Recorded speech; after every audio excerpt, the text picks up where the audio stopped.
After about a month's worth of extra work done to this Suburban, which became the 2500 Blackout project, I finally get to put the thing back together. And if we're lucky, a few surprises along the way. So stay tuned and let's challenge the build.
Hello everyone, welcome to Challenge the Build. Welcome to the shop and finally putting new parts on this thing. I ran into my first little issue here on installing the brake pads. I bought everything on Amazon well over a month ago. I checked most everything except for the front brake pads, and turned out I bought the right brake pads just for the different location. I bought brake pads for the rear and not the front, so I had to run out to the auto parts store and pick up a set of front brake pads. So got that problem resolved, and I'm just tightening up the bolts for the caliper now. I greased up the pins, tightening up the bolts, and then I'll finish buttoning up this side, and then we'll go to the other side and go through some of the steps. So to start things off on the reassembly side of things, I am taking a wire brush and just kind of wire brushing the splines of the axle to where they slip into the wheel bearing assembly, and the threads of where the spindle nut goes on, just to kind of clean any loose debris, paint, rust, or any crap out of there. Get a good clean surface. And the little O-ring gasket that goes in. And what I did is I take a little bit of wheel bearing grease and throw a little wheel bearing grease on it to kind of give it some fresh life. And if this is your first video that you're watching of the reassembly, we have done a lot of work to this truck, and I'm going to pin a playlist right up above, and you can kind of catch up on all the work that we have been doing on this truck. I also like to coat the splines of the axle shaft too, where it slips into the wheel bearing before I put it together. It's kind of funny because originally this truck came into the garage only for the work that I'm doing now. This truck needed wheel bearings, brakes, needed shocks, and tires. And, well, a month later, it got all of that, plus new paint, rust repair, leveling keys, a new rocker, custom two-tone paint, a new front end. I did a 2500 conversion on it. So, in typical challenge to build style, went way overkill on it.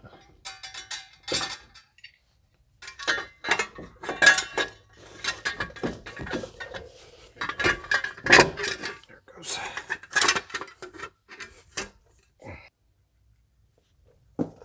I'm also using blue medium strength Loctite on the bolts, non-permanent. I believe that these wheel bearing hub assembly bolts are torque to yield, which only allows you to use them one time. And if the truck is as rusty as mine was, there's going to be a good chance that you won't be able to reuse the bolts when you take them out anyway. So just do yourself a favor, buy new bolts. This is a 2004 Chevy Suburban 2500 four-wheel drive with the 8.1 in it. All of the links for the parts that I used. Obviously, make sure when you are buying your parts, you are buying them for your specific vehicle. And do yourself a favor, double check them when you get them and verify that you have the right parts for the right location, because clearly I did not do that and I had to go get front brakes rather than rear brakes. So once you get all the bolts in and started by hand, I'm going to just draw everything in on a crisscross pattern for the bolts, bring everything in nice and even, and then go torque it up to the recommended torque spec, which for this vehicle and this hub, it's 133 foot-pounds.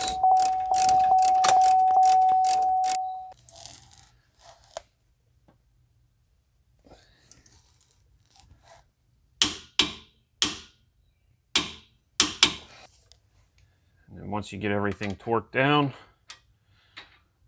put on your axle nut. This is a 35 millimeter. And I'm just going to buzz it on with my impact gun.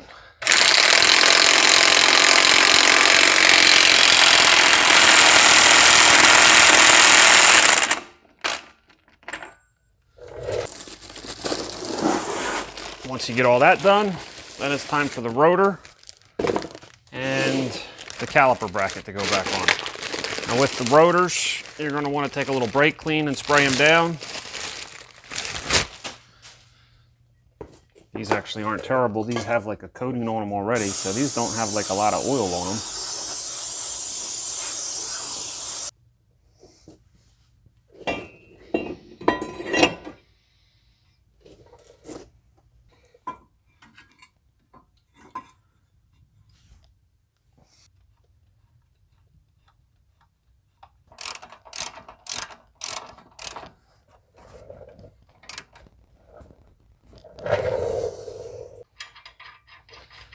Sometimes it's helpful too to take a lug nut and put a lug nut on the rotor to keep the rotor tight against the hub surface when you go to do your brake pads and your caliper.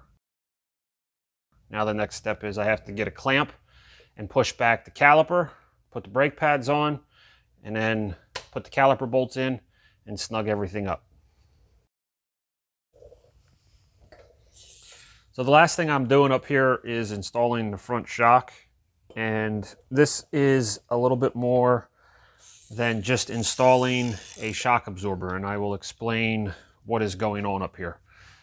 From the factory, this truck had the Z55 RPO code magnetic ride control system, and it consisted of these load ride height adjusters, I guess, or sensors, and what I am doing is I am bypassing these using Casper's Electronics real-time dampening simulators. Now, what's crazy is I don't know if this is going to work, so I'm not really going to recommend doing this. Maybe I'll do an update later on. But these, after doing my due diligence, which I would highly recommend you to do as well, these are from a C4 and C5 Corvette. I found in my research they actually ran the same magnetic ride control system in the cars. So what I went ahead and did is I bought the simulators to be able to plug in to the system, and it consists of two different ones: the ride height sensors and then also the shock sensors that go in the shocks. Now, the ride height sensors are plug and play, whereas the shock sensors up here for the front are not. You can see here, this is the plug that goes on top of the shock. So what I'm going to try to do is find a GM factory clip or plug that plugs into this, and then wire the plug into the 2-wire, and then this will become my bypass module. Like I said, I'm not going to give too much more information than I already have on it because I don't know if it's going to work, but the system is the MagneRide system, the Z55. So the thing for me was, the tricky part for me was bypassing the ride height leveling system, which the system off of the C4 and 5 Corvettes actually worked for this. It was a plug-and-play system for this. So that's half the battle down. I'm going to figure out the other half as I go along. So, which all of this to say allows me to put a regular shock absorber into the truck, because the MagneRide shocks were like $250 a piece.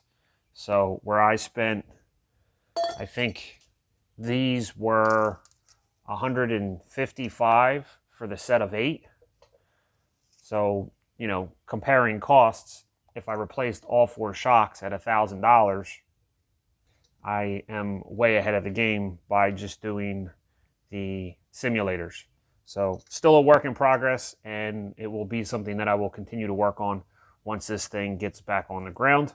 And maybe I'll do an update later on in the series. Now, another thing that I did on this truck was I installed shock extenders on these front control arms because of the leveling keys that I put in. So it makes putting this shock in a little tricky, actually. You actually got to compress the shock and then put the bolt in.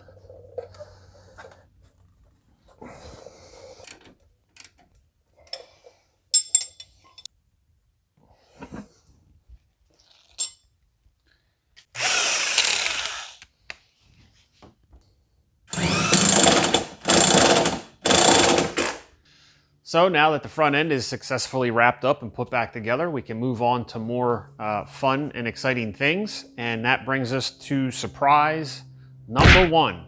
That's right, surprise number 1. Keep watching and you'll see more surprises throughout this episode.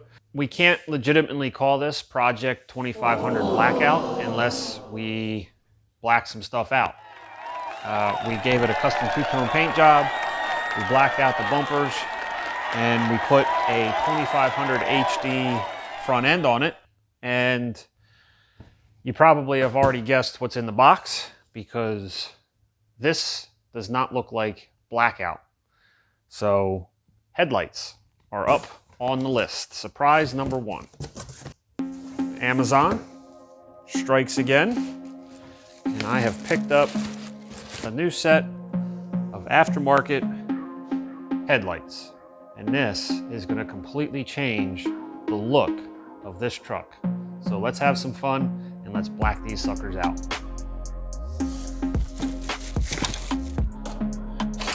Now, I have a confession to make on installing these lights. I have test fit these lights previously, and because they're aftermarket lights and they're rather cheap, sometimes you have a fitment problem.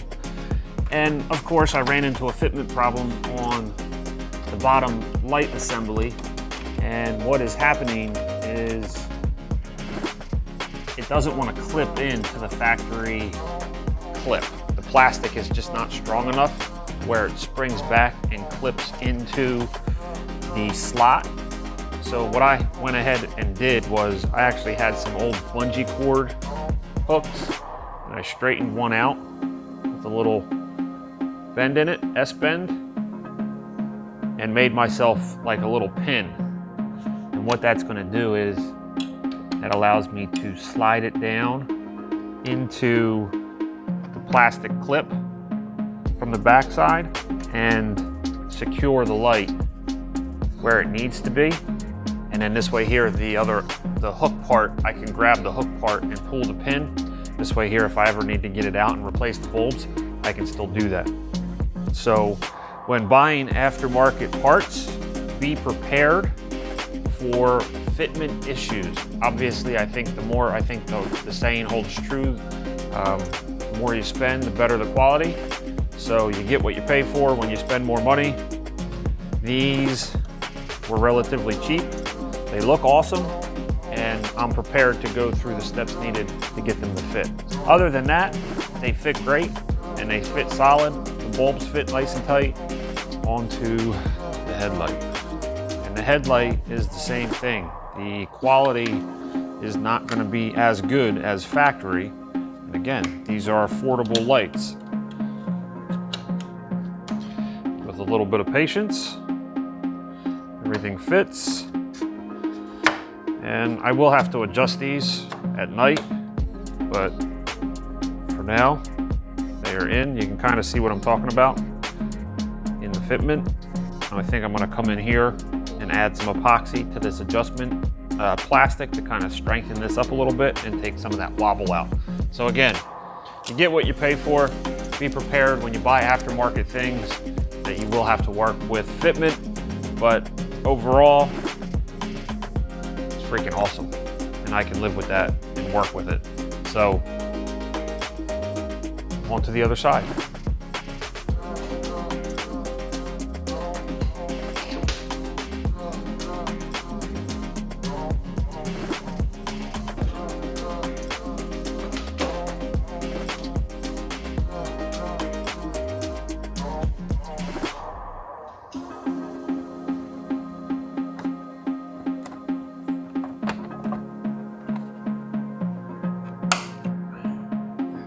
Much better.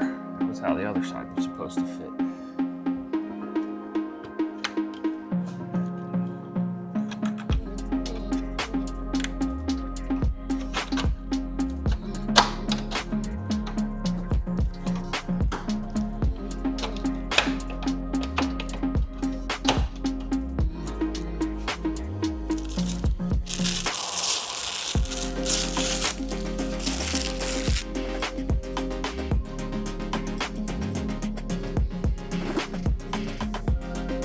Well, what do you think?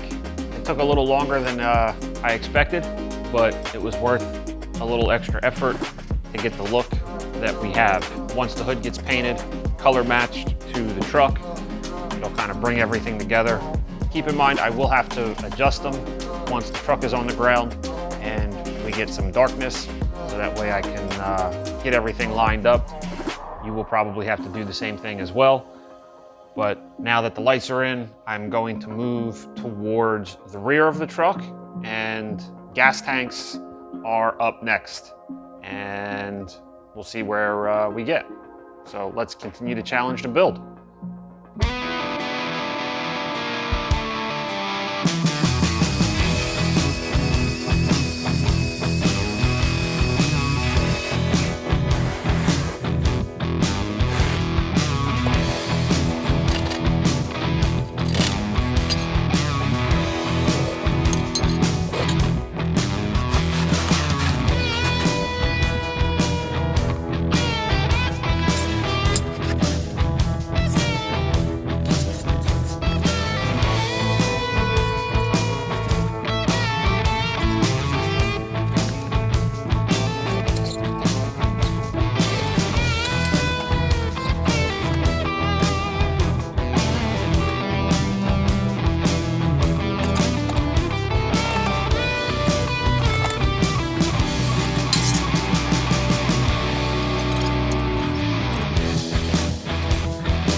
So now that the gas tanks are wrapped up and installed, all the hoses are connected, the filler neck is done, and we can move on to surprise number 2.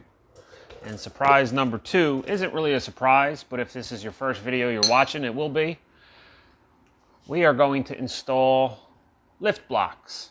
I have 1.5-inch lift blocks to go along with the leveling keys that I installed a couple weeks ago. And this will hopefully kind of level things out. I put up to a 3-inch leveling key in the front, and then with the 1.5-inch blocks, I think we'll get a pretty aggressive look to go along with the overall paint job and styling. The reason this is out of the truck is it had the typical GM rear whine and had to get a new pinion bearing installed.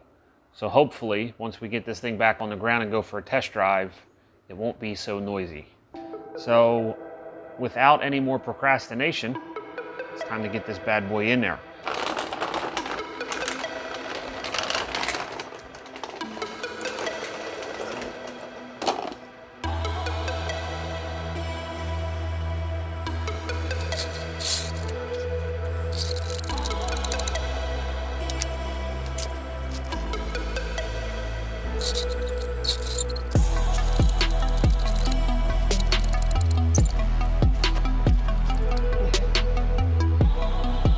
Once we start moving, once we start getting this thing up, don't stop until the idea is, take a look, we're jacking it up. We're gonna put these pins in these blocks. I gotta keep the rear from moving forward. So all you have to do is just jack up, and then once you start putting pressure, I'll let you know when to stop. Hopefully I can hold this thing.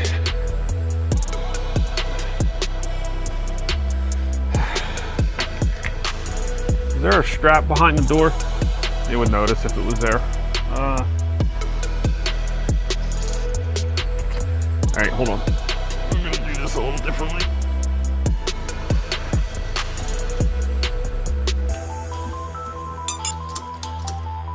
All right, start jacking it up. Go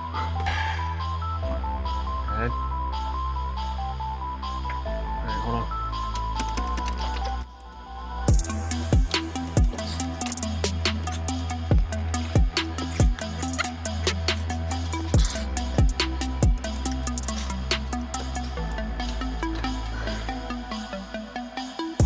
That should be fine. I'll pull the rest up with the U-bolts. It should be all right. No, but it should be fine. It should be good. It's in there. It's where it needs to be, so.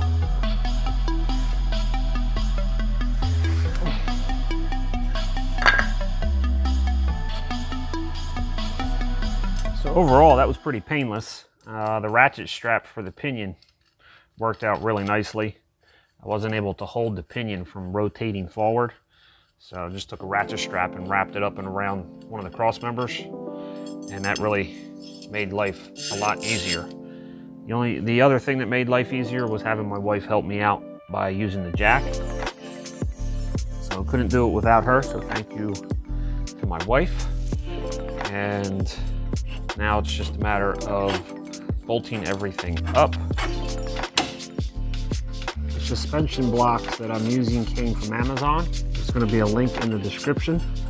It's just a matter of putting a washer on, a lock washer, all the proper hardware. I'm using the original top and bottom perch, and just a matter of running the nuts up on the new U-bolts, and then snug everything up equally, and then torque everything down to the proper torque spec. Another thing is, with these suspension blocks I'm installing, they have a front and back orientation to them. So make sure you are paying attention to the blocks when you install them, so that way you have the proper pinion angle. There's a slight little angle on the block which helps in the pinion angle. These blocks were specifically for the 2500 Suburban, so just be careful with what parts you're buying. and double check everything again.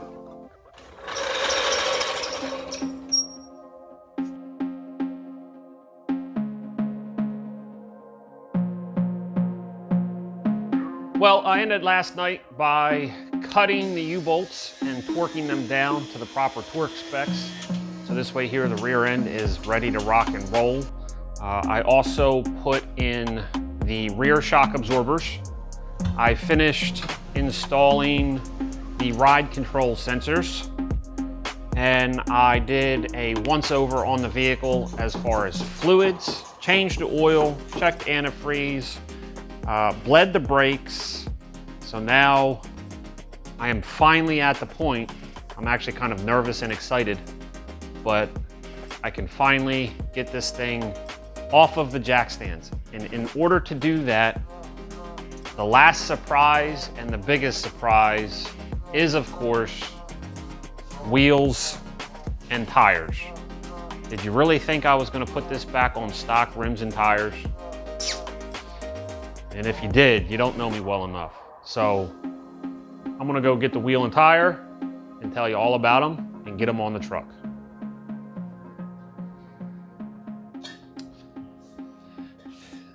And here they are. What you are looking at are Raceline wheels, 892 Renegades. They are 16 by 8s with a 4.5-inch back spacing and a 0-degree offset. And they are wrapped in Cooper Discoverer AT3 XLTs. These are 285/75 R16s. And these are quite an aggressive looking tire. These are an all-terrain tire.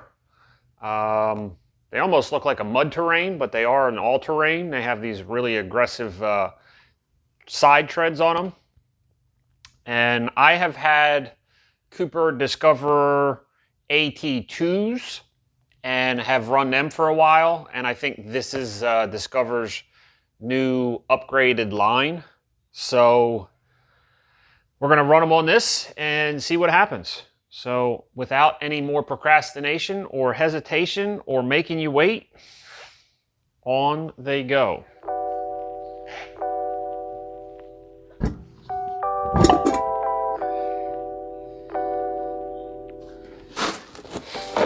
Now I actually have the other tires on the other side already, and I know from already installing that side is I'm gonna have to come in here and cut this to clearance for the tires.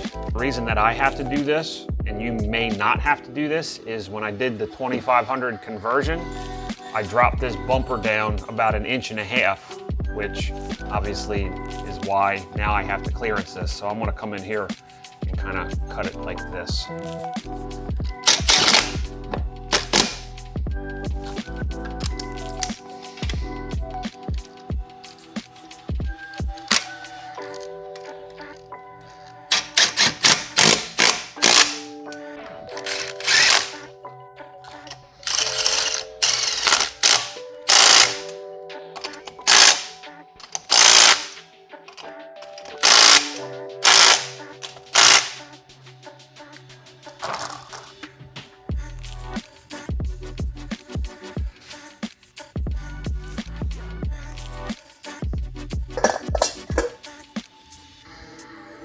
Now you may be asking yourself, if it's called Blackout, why didn't you just get a black center cap?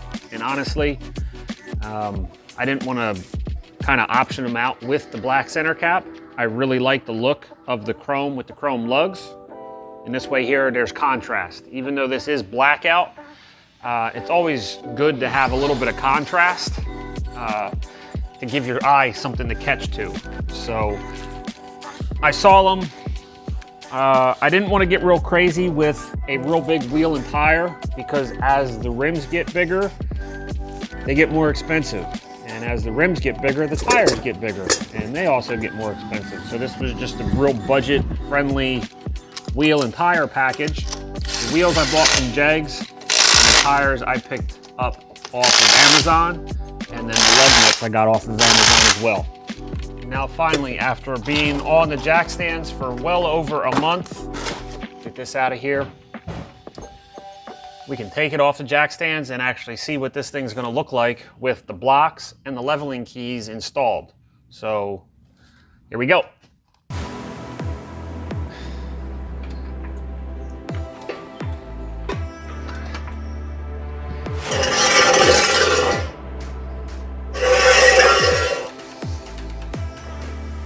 Here we go.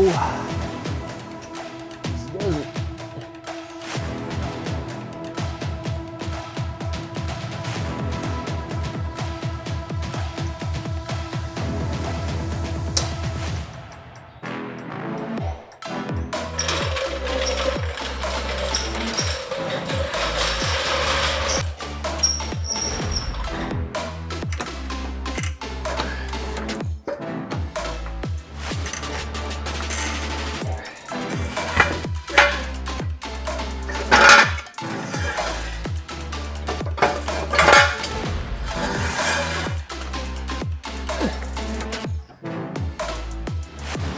As she goes.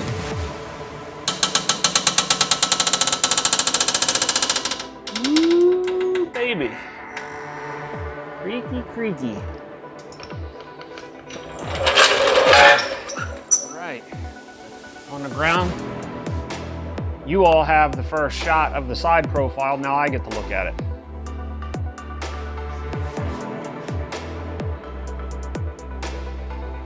And believe it or not, I think I killed it right out of the box. It actually looks perfectly level. Between the leveling keys plus the 1.5 blocks, this thing is sweet. Man, I like it. Wow. Yes. This makes a great anniversary present too. Happy anniversary, honey. I love you. Winning.